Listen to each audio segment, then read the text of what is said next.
How to set default message app on Android? So setting default app on Android is quite easy and simple. Simply launch your settings application on your device. Scroll down, locate apps, tap on apps, select default apps.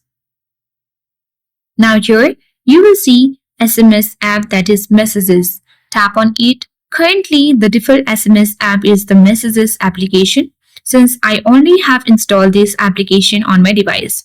Further, if I would have the messaging apps like messengers or any other third-party messages app, then it would have been listed on the section. If you have any other kind of SMS apps, then you will also get the options and you will have the ability to choose between them whether which app to set as default message app on Android. Once you select, you can easily set default message app on Android. So that's all for today. Hope this video helped you. If you are new to our channel, hit the like button and subscribe our channel.